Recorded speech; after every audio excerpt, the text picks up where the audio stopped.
Nagbabalik po muli ang inyong lingkod at nagbabalita ng mga balitang dapat nating malaman dito sa ating bansa. Ito ang Balitang Pambansa. Atin ngang matutunghayan sa channel na ito kung ano ang nangyayari sa loob ng ating gobyerno at syempre tumutulong na rin sa ating mga mamamayan na malaman ang katotohanan dahil mayroon tayong karapatan na malaman ang tunay na nangyayari sa ating bansa. Ngunit bago natin panoorin ang balita, huwag niyo pong kakalimutan na mag-subscribe sa ating channel at pindutin ang notification bell para lagi kang maging updated sa ating mga bagong videos na ina-upload araw-araw. At sa ating mga solid viewers naman dyan ay maraming salamat naman po sa walang sawang pagsuporta.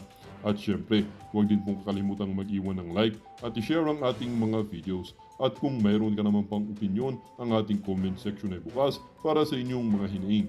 Ito na nga mga kaibigan, ating panoorin ang buong video. Salamat po muli and God bless!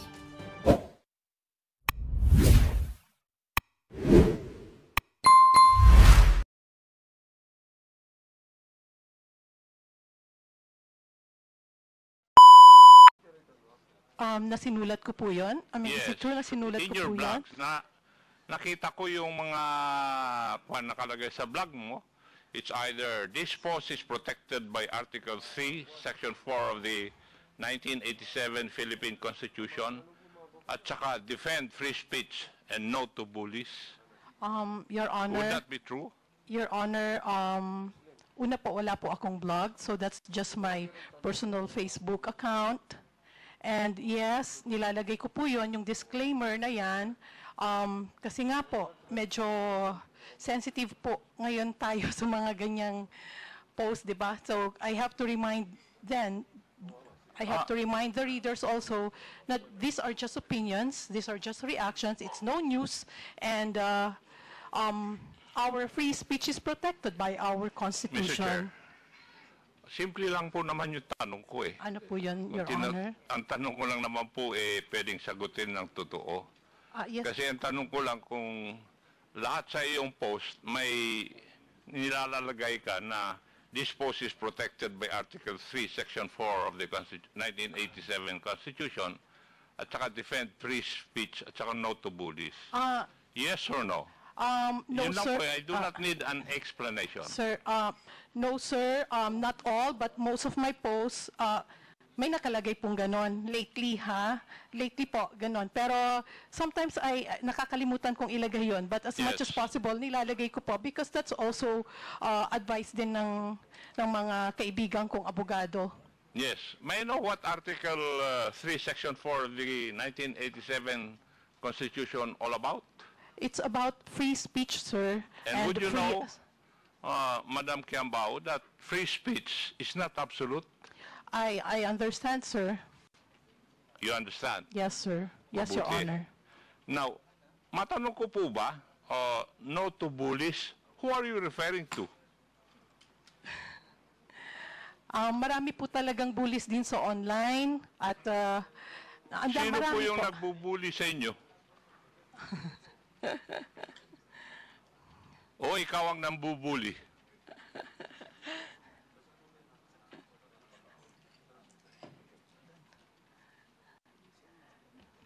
Marami po kasi, sir, may mga vloggers sa kabilang side, yung mga kontra sa aming mga opinion na binubuli rin po kami, Like pinagpo-post ng kung ano-ano. Gusto niyo, pwede pong banggitin yung mga pangalan nila? Like who nga po? Apo. Like yung sina Rene Astudillo, Labandera, Okay. Sige sino na yan? po. TPL Labandera, Tama na po. TPL3. Ano po ang ini-espouse nila na laban po sa inyong opinion? Eto po, sa akin po, tulad nung first hearing po, hindi ako nakarating dahil ako po ay nasa ibang bansa at dumating na po ako ng hapon. And then, kung ano-ano na po yung mga pinagsasabi at pati yung itsura ko, kung ano-anong sinabi nila na kesyo, kung ano-ano pong hindi maganda. And hindi ko na rin naman po pinatulan, pero yun nga po, no to bullies, di ba? Parang just because hindi po tayo kumikibo, yun, kung ano-ano na nga yung pinagsasabi sa kanilang mga FB pages. Sana nga rin po napatawag din sila dito at nang matanong nyo rin po ang kanilang mga opinion tungkol sa usaping fake news. Thank you. Salamat din po, Your Honor. Sinabi mo kanina sa opening statement mo, if I remember right, wala kang kinikilingan. You're not pro-BBM or Marcos. You're not pro-Duterte. Tama po. Tama po, Your Honor. I'm pro good governance. But like I said, also in my statement, I support and I respect yung pong mga pinuno at lahat ng Pilipino na sumusuporta sa aking advokasya, which is good governance nga po at free speech. Good governance. Yes Pero po. dapat po bang isali rin yung paninira ng mga individual na tao? If Ano you po are y- pro-governance, Ano po yung tanong po doon, Your Honor? dapat po ba ilalagay sa inyong mga post yung paninira? Hindi ko po masyadong makuha po yung, maintindihan po yung tanong. Baka mali po ang maisigot ko. Hindi po ba question na po kayo kanina ni Honorable Abante? Nag-apologize nga po kayo eh. Tatlong beses. At paiyak-iyak pa po kayo. Yes, Your Honor. Napapaiyak po talaga ako sa... And then you claim na wala kang kinikilingan. But from your post, meron kang kinikilingan. Your Honor, May bias ka rin na pinapakita. Kasi nandito sa akin ang listahan ng mga post mo, yo. sige po. Your Honor, just let me know kung pwede na po ako magsalita. Pwede na po, Your Honor, Yes, you have sumagot. the floor. Okay, maraming salamat po. Sabi ko po, ako ay pro good governance. Hindi po ako pro Marcos or pro or anti Marcos or anti or any politician. Ako ang sabi ko po, I'm a pro good governance. And I also said in my statement that I also have my biases. 'Di ba? Sinabi ko po 'yon. Pero hindi po ako tumitira ng below the belt.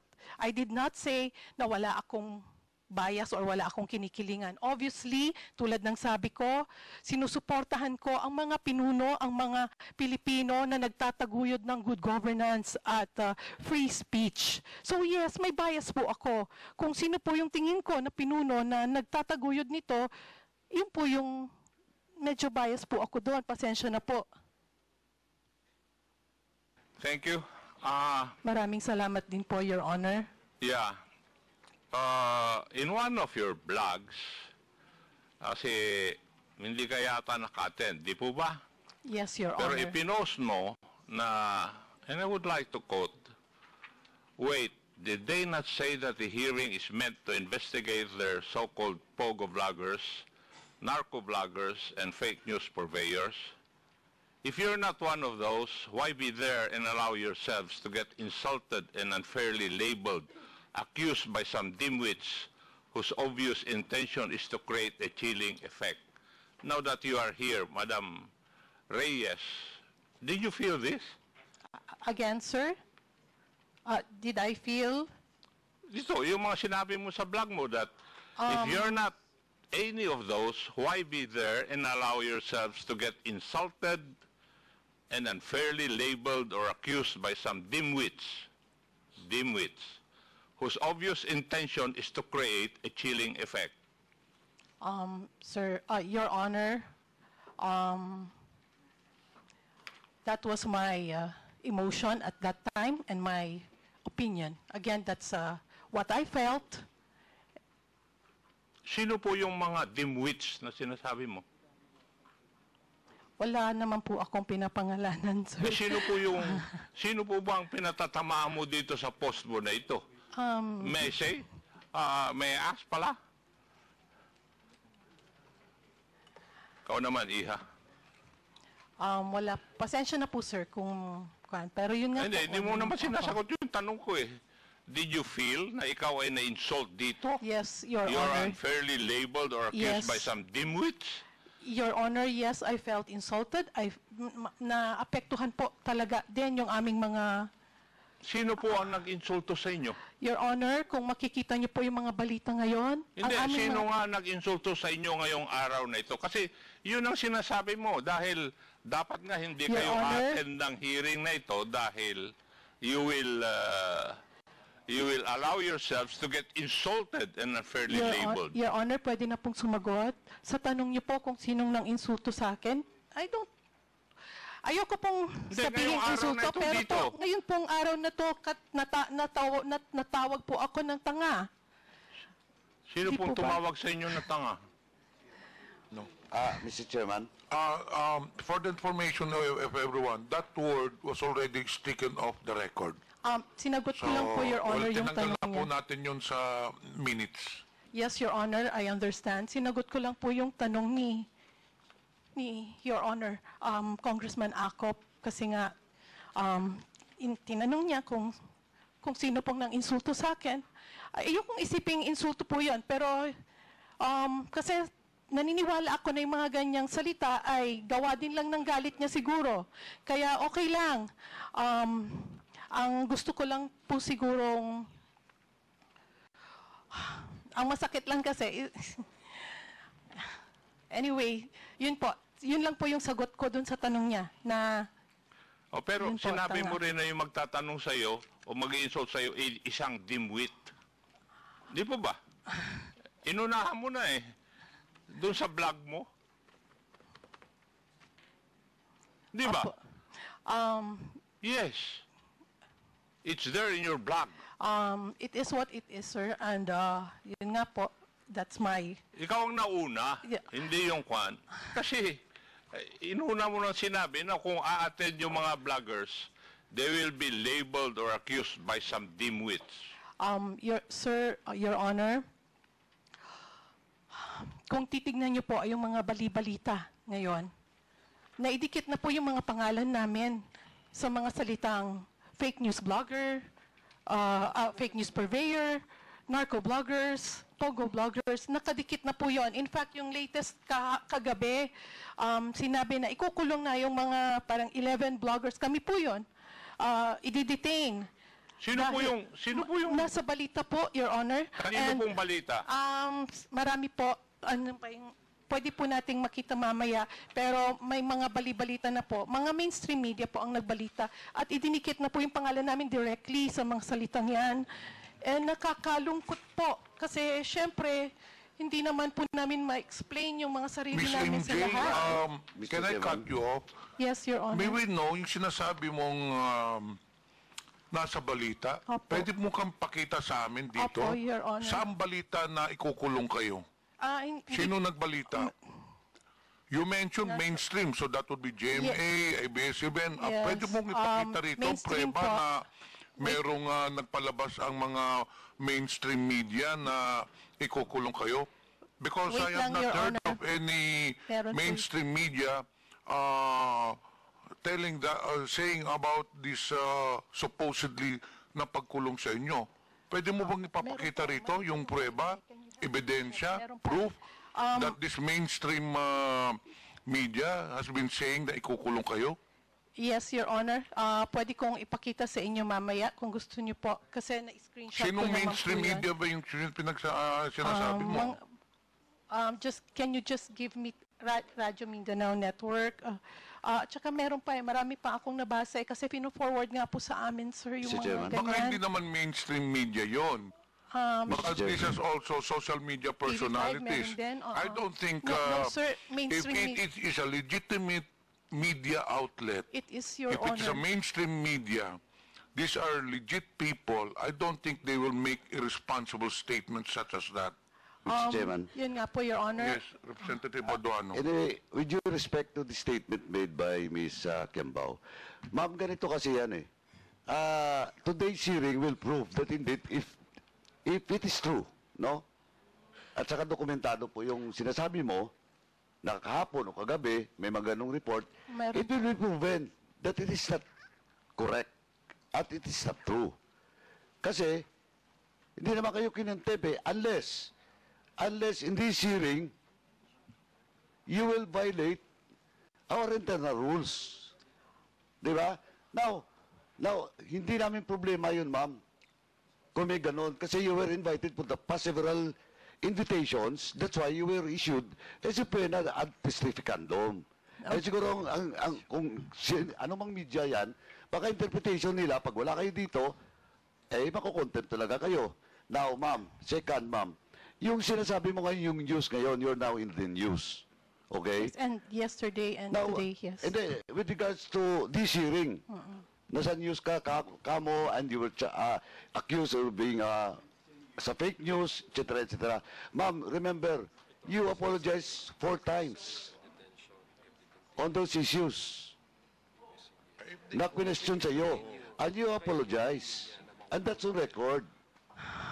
Now, if it is true or not, and how it was delivered in social media or any media outlet, ay titingnan natin. But ma'am, sabi ko na nga, you were apologetic for the 4 questions that were issues that was raised against you. Di ba? Now, kaya dalawang issue dito. Question of contempt. Hindi naman kayo sinaiting contempt. Now, that will be the question of that media outlet's credibility. Kung ba't nila ni-report na makukontempt kayo, na hindi naman kayo makontempt. Sabi ko nga, hindi kayo makukontempt today unless otherwise. You will violate the internal rules of this committee. Malinaw po yun. Yes, Your Honor. Diba? Well, in fact, itong hearing ngayon will prove that indeed you attended this hearing, and I'm very thankful for that. Kaya Tony Trexie, I'm very thankful for attending this hearing. But ma'am, ang sinasabi ko lang, yung mga news kagabi na iko-contempt kayo, now, ipoprove natin na hindi kayo na-contempt. Yes, Diba? Your Honor.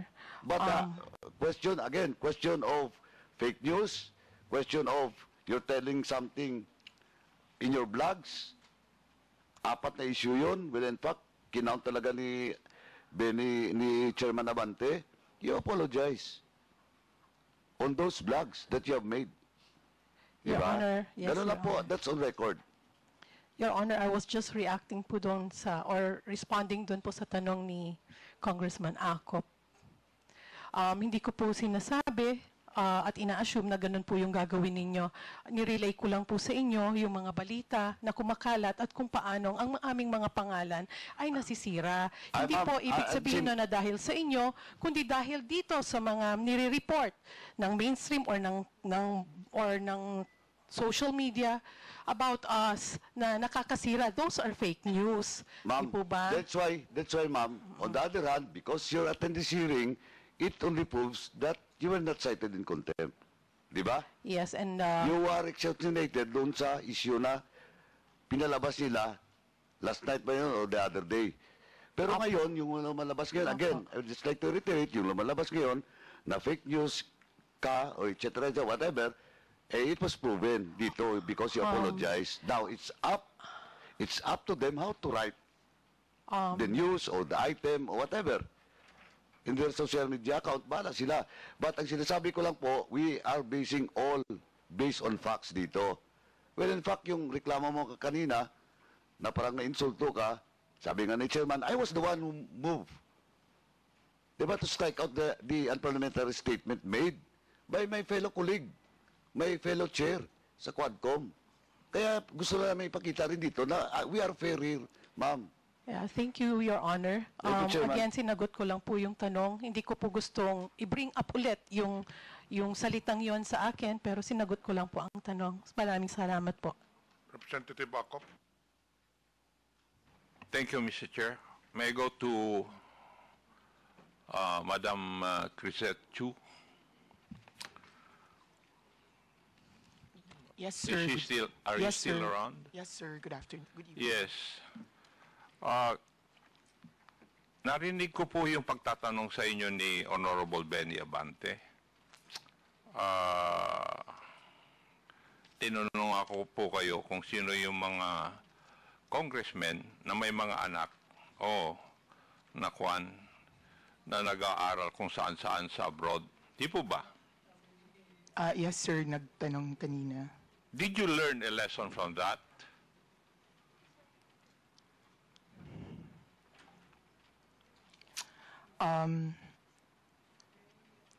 Yes, sir. That the next time I say that, I should have the courage to follow up with the actual names if I have the courage to name them.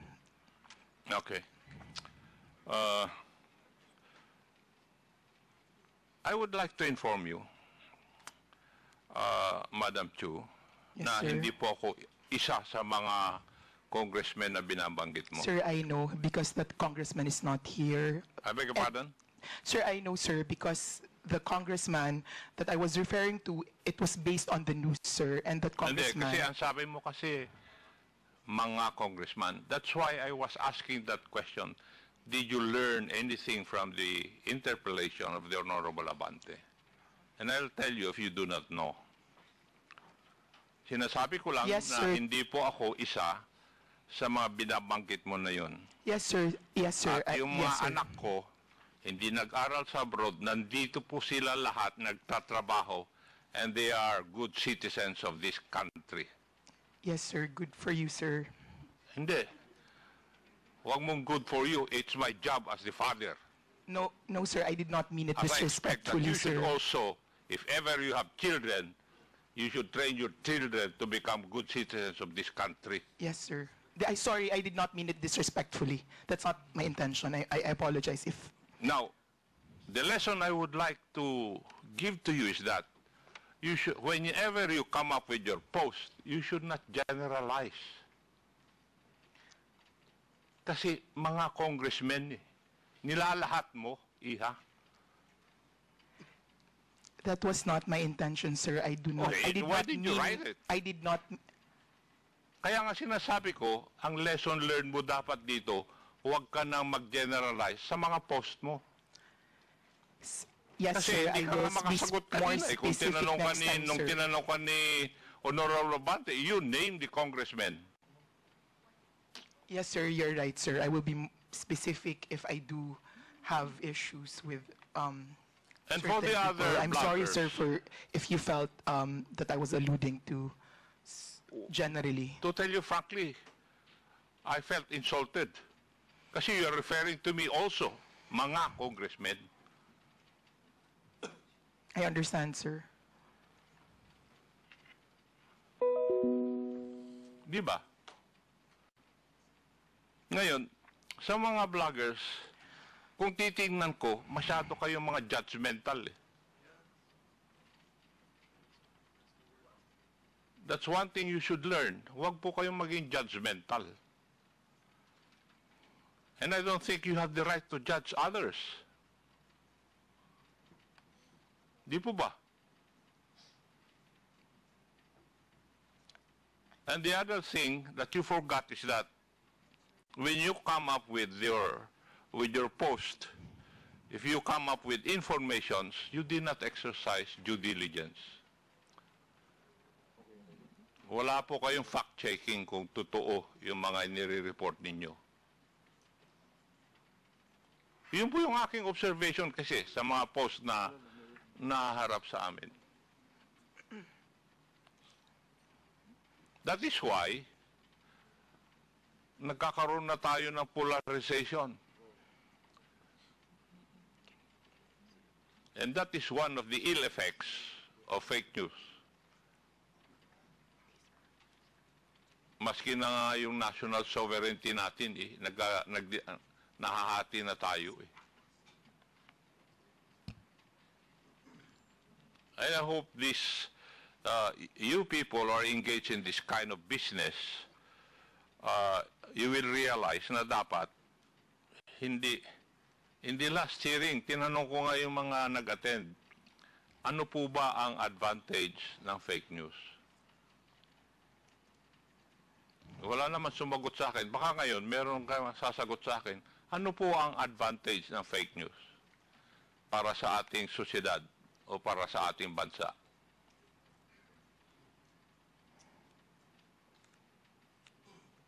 Meron po bang makakasagot sa akin nun? Sir, may I? Mr. Chair, sasagot daw? Yes, please. Hindi po kayang sagutin.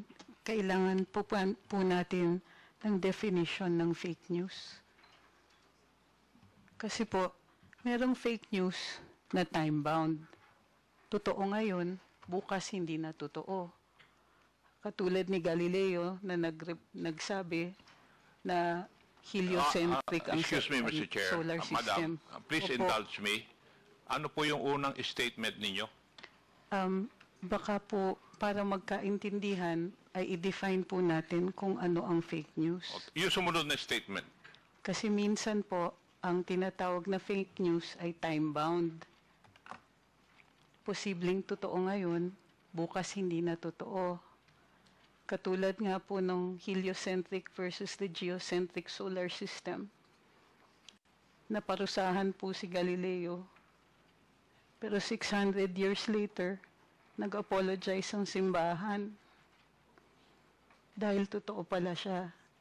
So, what So- is the advantage of fake news? No, sir, we can only answer that question if we define what fake news is. And may I know, from your background, how would you define fake news? Sir, that's one of my problems with the proposed legislation, is that it is very difficult to pin down a definition for fake news. May I know, Marami may I po know akong what binasa. proposed legislation are you talking about? Sir, Representative Ace Barber says that he proposes regulation, a regulatory framework for social media to combat fake news. And therefore, we have to define what fake news is. So in other words, as far as this representation is concerned, wala pa akong nababasa na proposal because the proposed bill regarding fake news will come out after this hearing. Yes, sir, but you're already asking us questions on fake news. Yes, kaya nga, kasi that is why we are holding this para magkaroon po kami ng clearer understanding kung bakit, ano ang fake news, ano yung ill effects ng fake news, ano ang advantages. That's why I'm asking, ano ba ang advantage ng fake news? Para we can balance it. Sir, like I said, if we can have a working definition of what you call fake news, for instance, is clickbait first fake news, fake yung headline pero nasa body naman yung katotohanan. What about sarcasm, sir? Kasama po ba siya sa fake news? Paano kung jokes? Fake news din po ba yun? Gusto ko lang malaman para alam ko kung paparusahan niyo po kami, alam namin kung ano yung ginawa naming mali. Wala pang mali kasi wala pa kayong binaviolate the laws except yung cybercrime law. Di po ba? Opo. And the other criminal laws which are controlling insofar as this issue is concerned. Di po ba? Andiyan na rin po ako, pero para naiintindihan ko po na ito ay inquiry in aid of legislation. At pinuntirya na po ng mga kinatawan dito na may problema tayo sa fake news dahil nakakapanira.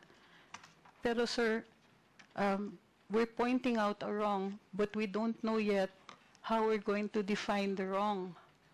And it is a basic tenet sa atin sa Ligang Batas na bahagi po ng bago maggawa ng regulasyon ay may notice tayo kung ano yung masama.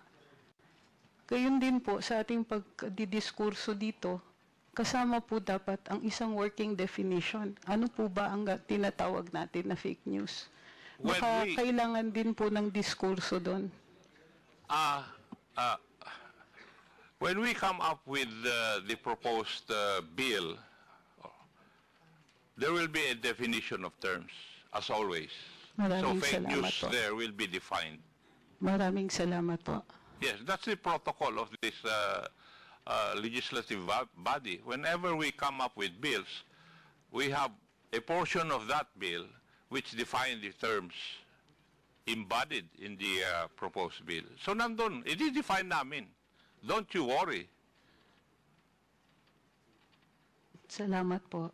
Yes, because if ever there will be a proposed bill, it will still undergo technical working group, and maybe most of you would still be invited.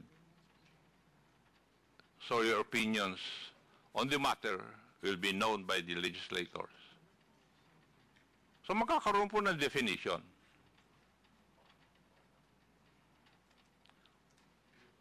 Would that allay your fears? Madam Angeles? Yes, sir. Pero sana, ano lang po, ang request lang po, naiintindihan ko po na nagagalit kayo dun sa ibang napopost ng mga kasamahan ko. Hindi po ako nagagalit, Madam Angeles. Kasi ang nagsasabi lang sa akin, yung mga anak ko, kung binabanatan po ako. Sila po ang mahilig magbasa. Ako, I'm too old already to read all those things. Naiintindihan ko po, sir. Pasensya na po kasi bahagi rin po ng pagde-develop ng ating komunikasyon at yung bagong teknolohiya na tinatawag nating social media, pati po yung values nagde-develop din. Sana naiintindihan din po ninyo na bahagi din po ito ng kahit anong pagbabagong nangyayari. So, Pero kung yung means na pagbabago ay labag po sa batas, tama po ba yun? Attorney? Sir po, pakiulit po. Kung yung pagbabago na sinasabi po ninyo, kasama sa pagbabago, ay kung labag naman po sa batas. Kasama po sa batas? Hindi, O labag? labag po sa batas. At Sir, nakakasama doon sa mga citizens ng country na ito. Sir, Tama po ba yun? Sir, maliwanag naman po pag may paglalabag sa batas na kailangan itong parusahan. Sa tingin po Pero, ninyo, sa experience po nyo, kayo po ang kasama dyan sa business na yan, wala po bang paglalabag sa batas na nangyayari ngayon? Wala po naman din akong sinasabi na walang paglalabag. Hindi, tinatanong ko nga po kayo. Hindi ko naman sinasabi na sinabi ninyo eh. Binabato mo sa akin yung katanungan ko eh. Kayo po ang nagpa-practice nito. Sir, Nababasa po ninyo yung mga blogs ng iba. Wala po ba, sa tingin ninyo, wala pong paglalabag sa batas? sir, kung sa fake news, Hindi, sagutin niyo iba-iba po pong muna yung level. tanong ko. Sir, may mga nakikita ko, yung iba ay libel, mayroon pong iba na dahil hindi po nila naiintindihan, mayroon posibleng mga unlawful utterances. Pero covered nga po siya ng batas. Pero ang pagkaintindi ko po sa diskurso natin ngayong araw na ito ay yung posibilidad na gawa natin ng batas ang tinatawag ninyong fake news. Yes, Yes, sir. that May is the purpose nakikita of this ako. hearing also. Yes, sir. Mayroon din naman po ng paglalabag, pero dahil hindi pa po batas ang fake news, hindi siya paglalabag sa batas. Gayon pa man, naiintindihan ko, mayroong nasasaktan, mayroong nadadamage. At yun po dapat yata ang pinupuntiryan natin. Yung may masasaktan, yung may damage, at yung may mali siya. Kung titingnan po natin ang batas, lahat po ng limitasyon sa kalayaan magsalita at magpahayag ay ukol doon sa mga may masasaktan, katulad ng bayan o kaya individual, o mayroong malaking possibility ng kaguluhan. At ginagawa ito ng may mali siya. So kung ito pong mga elemento na to ay present doon sa pagpapahayag ng fake news, definitely, sir, mayroon pong nangyayari niya ngayon. Noted po. Maraming I agree salamat with you po. also on that point. Thank you.